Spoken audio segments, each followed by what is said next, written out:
So the first one, audit quality encompasses the key element that creates an environment which maximizes the likelihood that quality audit are performed in a consistent basis. In my views, audit quality is an input, process, and output where the input involves the auditor exhibiting appropriate values, ethics, and attitude. Process involves where the auditor apply a rigorous audit process and quality control procedure are complied with law, regulation, and applicable standard.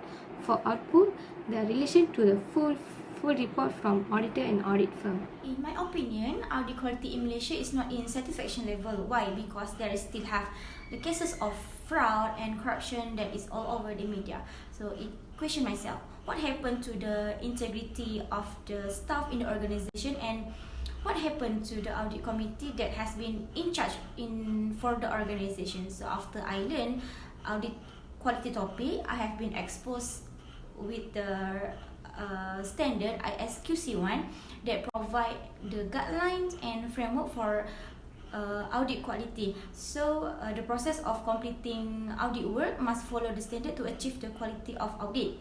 It is essential for auditor to implement and execute the audit work with integrity.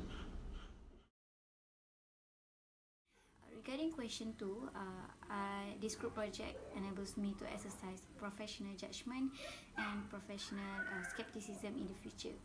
Professional skepticism actually important for the auditors to make professional judgment.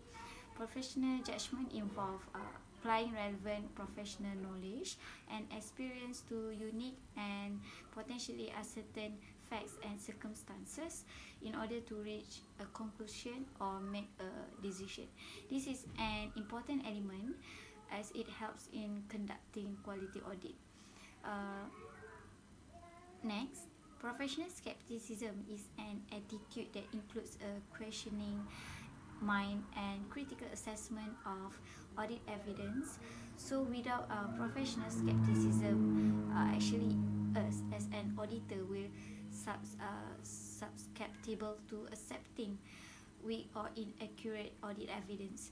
Therefore, by exercising professional skepticism, auditors are less likely to overlook unusual circumstances, to overgeneralize from limited audit evidence, or to use inappropriate assumption on determining the nature, timing, and extent of audit procedures. Thank you. Yes, my belief in being ethical is tandem with the professional ethics as prescribed in MIA by law. Being ethical is quite similar to morality, but morality is more about our personal behavior. For me, being ethical means having a code of behavior that governs what you will do and will not do, based upon what you consider in some sense to be good or bad, and then sticking on that code of behavior. In terms of working, I believe that being ethical is definitely depends on regulations and laws in what you can do and what you cannot do in your work. For example, I believe that all religions have taught their believers to follow some sort like guidelines in what they can do and what they cannot do in their life.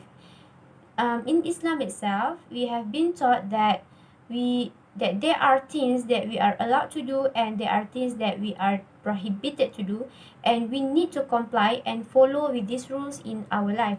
So being ethical is simply complying with the rules and regulations in what you do, just as prescribed by MIA by law, which provide the accountants the rules and regulations that they need to comply with. I don't think that my belief in being ethical has been challenged or changed so far, because I do believe that rules and regulations somehow will show us the right path in deciding our ways.